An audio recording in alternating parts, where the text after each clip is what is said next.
Hello students. तो ये video हमारा न्यूटन्स लॉज ऑफ मोशन की लेक्चर सीरीज़ का नेक्स्ट वीडियो है। इस वीडियो के अंदर हम लोग ये डिस्कस करने वाले हैं कि Newton's laws of motion chapter के अंदर बनने वाले वेरियस क्वेश्चंस जो होते हैं उनको कैसे सॉल्व किया जाता है, उनकी प्रॉब्लम सॉल्विंग स्ट्रैटेजी क्या होती है। ठीक है, तो चलिए स्टार्ट करते हैं। तो हम इसमें डिस्कस करने वाले हैं problem solving strategy in Newton's laws of motion. तो ये स्ट्रैटेजी जो है, इसके स्टेप्स डायरेक्टली आपको थ्योरी की तरह बताने की जगह मैं इसको आपको एक प्रॉब्लम की हेल्प से बताऊंगा। तो मैंने आपके लिए एक एग्जांपल कंसीडर किया है जहाँ पे 3 ब्लॉक्स हैं M1 M2 M3, जिसके ऊपर एक फोर्स लग रहा है F। और इसके अंदर आपको कैलकुलेट करना है कि M1 M2 M3 इनके एक्सेलरेशन क्या होंगे और ये जो बीच की 2 स्ट्रिंग्स हैं इनके अंदर टेंशन क्या होगी। सरफेस स्मूथ है, ये क्वेश्चन है, ये आपको सॉल्व करना है। और इस क्वेश्चन को सॉल्व करने के दौरान मैं आपको प्रॉब्लम सॉल्विंग स्ट्रेटेजी समझाऊंगा। इससे ज़्यादा अच्छा समझ में आता है, इंस्टेड ऑफ कि मैं आपको थियोरेटिकल पॉइंट्स पहले बता दूं और बाद में एग्जांपल लूं। ठीक है, तो क्वेश्चन सिंपल है। Find accelerations of M1 M2 M3 and the tensions in the strings T1 and T2। ये क्वेश्चन है। ठीक है, तो चलिए इसको सॉल्व करते हैं। देखिए, सबसे पहला स्टेप जो होता है किसी भी न्यूटन्स लॉज ऑफ मोशन के अंदर बनने वाले क्वेश्चन को सॉल्व करने का, वो होता है चूज अ सिस्टम। आपको एक सिस्टम चूज करना होगा। ठीक है, तो यहाँ पे हम क्या कर रहे हैं, यहाँ पे इस क्वेश्चन को सॉल्व करने के लिए भी मैं आपको 2 मेथड बताऊंगा। तो मेथड 1 जो अभी मैं आपको बता रहा हूँ, इसके अंदर हम जो सिस्टम चूज करने वाले हैं वो ये है कि हम M3 M2 और M1 इनको तीनों को इंडिविजुअली एक एक बार करके सिस्टम मानेंगे।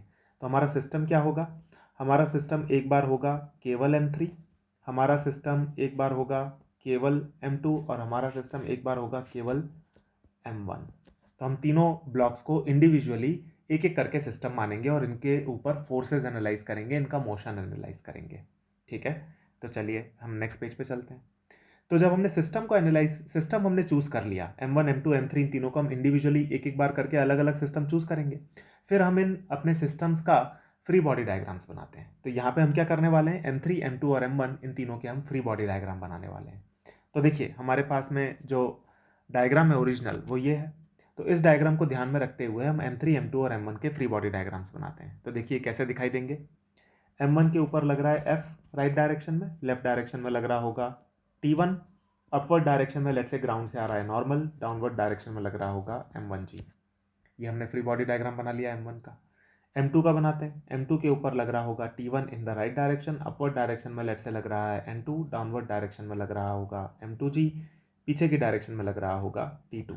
ये हमारे पास में M2 का फ्री बॉडी डायग्राम आ गया। M3 का बना लेते हैं। M3 के ऊपर राइट डायरेक्शन में लग रहा होगा T2, अपवर्ड डायरेक्शन में लेट्स से ग्राउंड से आने वाला नॉर्मल लग रहा है M3, डाउनवर्ड डायरेक्शन में लग रहा होगा M3G। तो ये था नेक्स्ट स्टेप जिसके अंदर हमने जितने भी सिस्टम कंसिडर किए थे उन सबके फ्री बॉडी डायग्राम बना लिए। ठीक है, अब देखो हमको ये बात यहाँ पे पता है कि ये जो तीनों ब्लॉक्स हैं ये स्ट्रिंग से कनेक्टेड हैं। तो तीनों के एक्सेलरेशन जो आएंगे वो राइट डायरेक्शन में बराबर ही आने वाले हैं। ये बात हमको यहाँ पे पता है ऑलरेडी, सिस्टम को देख करके ये बात काफ़ी ऑब्वियस है। तो इस चीज़ को भी हम आगे जा करके यूज़ करेंगे। तो हमने 2 स्टेप्स पढ़े। पहला स्टेप है चूज अ सिस्टम, दूसरा है draw free body diagrams of various chosen systems. फिर उसके बाद में तीसरा स्टेप है जो हमने फ्री बॉडी डायग्राम बना लिए हैं। देखिए ये फ्री बॉडी डायग्राम हमने बनाए थे यहाँ पर।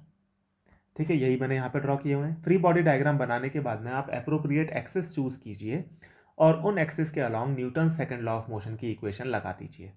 ठीक है, तो यहाँ पे मोस्ट अप्रोप्रिएट एक्सिस क्या होंगी, यहाँ पे मोस्ट अप्रोप्रिएट एक्सिस यही बनेंगी। राइट डायरेक्शन को आप एक्स एक्सिस मान लो, वर्टिकल डायरेक्शन को आप वाई एक्सिस मान लो। ये वाला कोऑर्डिनेट सिस्टम हम यहाँ पे चूज करते हैं क्योंकि फोर्सेस ज़्यादातर इन्हीं एक्सिस के अलॉन्ग है। तो यही कोऑर्डिनेट सिस्टम या फिर यही एक्सिस चूज करना बेस्ट रहेगा। ठीक है, अब हम क्या करेंगे, तीनों ब्लॉक्स के लिए इक्वेशंस बनाना चालू करते हैं। तो हम M3 के लिए इक्वेशन बनाते हैं। M3 के लिए इक्वेशन क्या बनेगी, M3 के लिए एक्स डायरेक्शन में हम इक्वेशन बनाते हैं। तो हम लिखेंगे T2 will be equal to M3 multiplied by a. ये हमने Newton's second law of motion लगा दिया एक्स डायरेक्शन में M3 के ऊपर। ठीक है, और हमने मान लिया कि M3 का एक्सेलरेशन ए है। तीनों ब्लॉक्स जो हैं इनका एक्सेलरेशन ए ही होगा राइट डायरेक्शन में, क्योंकि तीनों स्ट्रिंग से बंधे हुए हैं। तो ऐसा नहीं हो सकता कि एक का एक्सेलरेशन कम हो दूसरे का ज़्यादा हो। अगर ऐसा हुआ तो स्ट्रिंग टूट जाएगी या फिर स्लैक हो जाएगी, और हमको पता है ये दोनों कंडीशंस एक्सेप्टेबल नहीं है, यानी कि तीनों के जो एक्सेलरेशन है वो बराबर ही होने पड़ेंगे। ठीक है, तो T2 is equal to M3 a आ गया। ये हो गई पहली इक्वेशन। दूसरी इक्वेशन जो हम M3 के लिए बना सकते हैं वो है वर्टिकल डायरेक्शन में। हमको पता है कि M3 का कोई भी एक्सेलरेशन वर्टिकल डायरेक्शन में तो होगा नहीं, यानी कि हम लिख सकते हैं कि M3 माइनस M3G, ये हो गया वर्टिकल डायरेक्शन में net force, will be equal to m3 multiplied by 0। ये 0 क्या चीज़ है? 0 है m3 का acceleration in the vertical direction. तो यहाँ से हमारे पास में सिंपली ये इक्वेशन बन गई, m3 is equal to m3g। ठीक है, इस इक्वेशन को हम नाम दे देते हैं equation number 1। m3 is equal to m3g, यानी कि जो नॉर्मल कॉन्टैक्ट आ रहा होगा m3 के ऊपर ग्राउंड के कारण, उसकी वैल्यू m3g के बराबर होगी। ठीक है, ये हो गई हमारे पास में m3 के लिए इक्वेशन। अब हम बनाते हैं m2 के लिए इक्वेशन। m2 के लिए हम लिख सकते हैं T1 माइनस T2। यह है m2 के ऊपर लगने वाला नेट फोर्स इन द पॉजिटिव x direction, and this will be equal to m2 multiplied by a। ये इक्वेशन हमारे पास में बन जाएगी। Net force in the x direction is equal to mass into acceleration. फिर y डायरेक्शन में हम इक्वेशन बनाते हैं, तो यहाँ पे हमारे पास में बनेगी m2 minus m2g is equal to m2 multiplied by 0। 0 क्या है? ये m2 का y डायरेक्शन में एक्सेलरेशन, तो ये इक्वेशन हमारे पास में आ गई। ठीक है, तो यहाँ से हम लिख सकते हैं कि m2 जो होगा वो m2g के बराबर होगा। ठीक है, और ये जो टेंशन में जो इक्वेशन बनी है इसको हम बोल देते हैं इक्वेशन नंबर 2। ठीक है, क्योंकि हम एक्सेलरेशन कैलकुलेट करना चाहते हैं और वो ये टेंशन वाली इक्वेशन से आएगा, इसलिए मैं केवल इनको नंबर कर रहा हूँ। ठीक है, इसकी रिलेवेंस आपको नेक्स्ट स्लाइड पर और ज़्यादा क्लियर हो जाएगी। तो देखिए यहाँ पे अब हम क्या करते हैं कि m1 के लिए भी इक्वेशन बना लेते हैं। m1 के लिए जो x डायरेक्शन में इक्वेशन बनेगी वो बनेगी f minus T1 will be equal to m1 into a. दूसरी इक्वेशन बन जाएगी n1 minus m1g will be equal to m1 multiplied by 0, क्योंकि y डायरेक्शन में m1 का एक्सेलरेशन 0 है, तो यहाँ से आ जाएगा n1 will be equal to m1g। इसको हम बोल देते हैं इक्वेशन 3। ये हमारे पास में 3 इक्वेशंस बन गई x डायरेक्शन में। y डायरेक्शन में जो इक्वेशंस हैं उससे हमको नॉर्मल की वैल्यूज़ मिल गई, तीनों बॉडीज़ के ऊपर लगने वाले। ठीक है, y डायरेक्शन में एक्सेलरेशन 0 है, ये बात हमको पता ही है। अब देखिए ये जो इक्वेशन नंबर 1 2 3 जो बनी है, इन तीनों को अगर आप ऐड कर दो तो आप देख सकते हो T1 और T2 कैंसिल हो रहे हैं, और आपके पास में इक्वेशन क्या बन जाएगी? f की वैल्यू आपके पास में आ जाएगी m1 plus m2 plus m3 multiplied by a। तो यहाँ से हमको एक्सेलरेशन मिल गया। एक्सेलरेशन की वैल्यू आ गई f upon m1 plus m2 plus m3। ये हमारे पास में एक्सेलरेशन आ गया। ठीक है, ये हो गया acceleration of all the blocks. तीनों ब्लॉक्स का एक्सेलरेशन बराबर होगा, ये तो हमने डिस्कस कर ही लिया था, उसका मैग्नीट्यूड भी हमने निकाल लिया। अब आप इस a की वैल्यू को जो आपने यहाँ से निकाली है उसको अगर आप इक्वेशन नंबर 1 में पुटअप करते हो तो आपको T2 मिल जाएगा। T2 की वैल्यू को अगर आप इक्वेशन नंबर 2 में पुटअप कर देते हो तो आपको T1 मिल जाएगा, तो हमको T1 T2 भी मिल जाएंगे, a हमको मिल ही गया है। ठीक है, तो इस तरीके से हमने इस क्वेश्चन को सॉल्व कर लिया। तो मैं होप कर रहा हूँ कि आपको ये वाला सॉल्यूशन क्लियर होगा। अब मैं आपको इसका एक और सॉल्यूशन बताता हूँ स्टूडेंट्स, जो कि मैं आपको मेथड 2 में बताने वाला हूँ। तो देखिए मेनली ये 3 स्टेप्स हैं, जो 3 स्टेप्स फॉलो करके आप किसी भी क्वेश्चन को न्यूटन्स लॉज ऑफ मोशन में सॉल्व कर सकते हैं। क्या है ये 3 स्टेप? एक बार समराइज कर लेते हैं। सबसे पहला स्टेप है चूज अ सिस्टम। फिर दूसरा स्टेप है फ्री बॉडी डायग्राम बना दो आपके सिस्टम के। फिर उसके बाद में जो अप्रोप्रिएट एक्सिस हैं उनको चूज करके उनके अक्रॉस आप Newton second law of motion की इक्वेशन लगा दो, उन इक्वेशन को सॉल्व करो, आंसर आ जाता है। हर क्वेश्चन में यही काम होने वाला है। ठीक है, तो ये प्रॉब्लम सॉल्विंग स्ट्रैटेजी है। अब सेम क्वेश्चन को सॉल्व करने का मैं आपको एक और मेथड बताता हूं जिससे आपकी और ग्रेटर अंडरस्टैंडिंग डेवलप होगी। वो है मेथड 2। इस मेथड 2 के अंदर हम क्या करने वाले हैं, तीनों ब्लॉक्स को मिला करके हम सिस्टम मान लेते हैं। तीनों ब्लॉक को मिला करके सिस्टम मानने में एक बहुत बड़ा फायदा ये होता है कि कैलकुलेशन सिंप्लीफाई हो जाती है। ठीक है, देखो, और तीनों ब्लॉक को सिस्टम इसलिए भी मान सकते हैं क्योंकि तीनों ब्लॉक्स का एक्सेलरेशन बराबर है, सेम है। ठीक है ना, तो ये भी नहीं होगा कि m1 का एक्सेलरेशन कुछ और है, m2 का कुछ और है, m3 का कुछ और है। अगर तीनों ब्लॉक्स के एक्सेलरेशन अगर अलग अलग होते तो इनको एक साथ सिस्टम मान करके सॉल्व कर पाना मुश्किल पड़ता। उस तरीके का काम हम आगे जाकर के सेंटर ऑफ मास के चैप्टर में करेंगे। लेकिन अभी हमारी लिमिटेड नॉलेज के साथ में अगर m1 m2 और m3 के एक्सेलरेशन अगर अनइक्वल होंगे तो हमें इनको एक साथ सिस्टम मान करके सॉल्व कर पाना मुश्किल पड़ेगा अभी की नॉलेज के हिसाब से। इसलिए हम इन तीनों ब्लॉक्स को अभी सिस्टम इसलिए मान पा रहे हैं क्योंकि इन तीनों के एक्सेलरेशन बराबर है।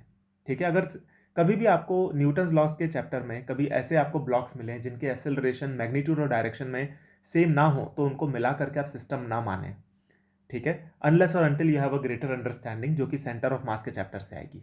ठीक है, तो अभी के लिए हम इन तीनों को मिला करके सिस्टम मान रहे हैं क्योंकि इनके एक्सेलरेशन सेम डायरेक्शन में है, तो ये एक्सेलरेशन सेम है।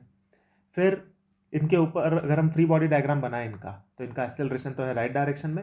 इनका अगर आप फ्री बॉडी डायग्राम बनाओगे तो एक एफ फोर्स लग रहा होगा राइट डायरेक्शन में, अपवर्ड डायरेक्शन में लग रहा होगा नॉर्मल, डायरेक्ट डाउनवर्ड डायरेक्शन में लग रहा होगा m1 plus m2 plus m3 multiplied bye g।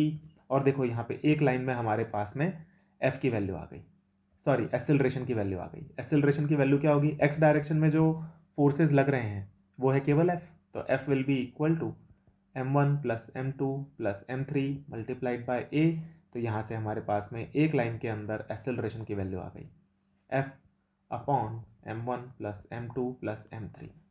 अब क्वेश्चन ये खड़ा होता है कि टेंशन कैसे निकालेंगे। तो टेंशन निकालने के लिए तो आपको इंडिविजुअल एलिमेंट्स के ऊपर ही जाना पड़ेगा।